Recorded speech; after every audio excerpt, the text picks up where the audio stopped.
In this video, I will be exploring the way in which my documentary used and developed forms and conventions of real media products. I did not challenge conventions as I wanted my documentary to look as realistic and professional as possible. I have chosen to look at 9 codes and conventions that are used in my documentary and Morgan Spurlock's 2004 production, Super Size Me. Firstly, both documentaries include a title sequence, whereby a montage of clips that are related to and give an overview of the documentary are shown. A title sequence helps introduce the documentary in a lively way. A soundtrack is also conventionally played over it. Secondly, the titles of the documentary are presented in both products. The title is usually presented before or after the title sequence. Mine features at the end, Spurlock's features at the beginning. Both mine and Spurlock's documentaries use an on-screen presenter. The presenter helps to guide the audience through the documentary. They have the ability to influence through their discourse and direct address as the audience build an illusion-like relationship with them. My documentary and Super Size Me also both use Vox Pops.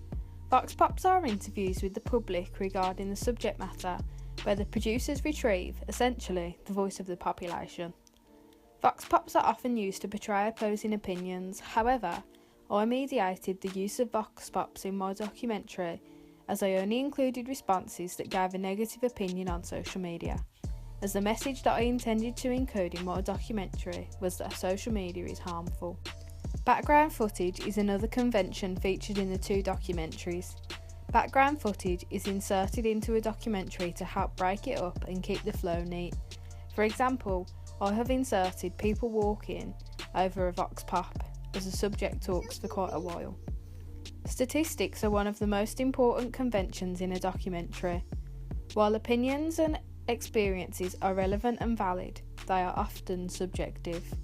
Statistics, however, give the audience a figure of certainty about the topic at hand, often putting things into perspective and also used to potentially shock the audience.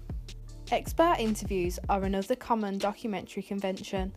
They are both featured in my documentary and Super Size Me. Expert interviews are used to gain the trust of the audience, as they often consist of a professional in the field of the documentary subject, shown reporting in their uniform and location. Interestingly, both of the experts in the documentaries are male.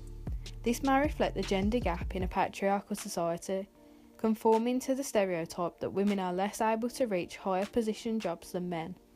Another convention used in both documentaries is archival footage.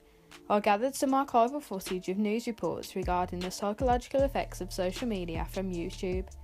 However, Spurlock presents own personal images of his mother from years ago, preparing meals. Archival footage can be of any format as long as it was not produced by the producers, specifically for the documentary. It has to either be from the past or produced by an alternative source. The 2 documentaries also exhibit the convention of mise-en-scène and location. Many shots of McDonald's are included in Super Size Me, revealing the location of the investigation. Likewise, in my documentary, I stated that we are at the Solihull sixth form, while also gesturing at the sixth form sign in the frame. The purpose of shooting and showing the location of a documentary is typically because the people in the location are the subject of the investigation or are affected by the topic. For example, my primary target audience was young people/students. Therefore, we filmed in a college full of students.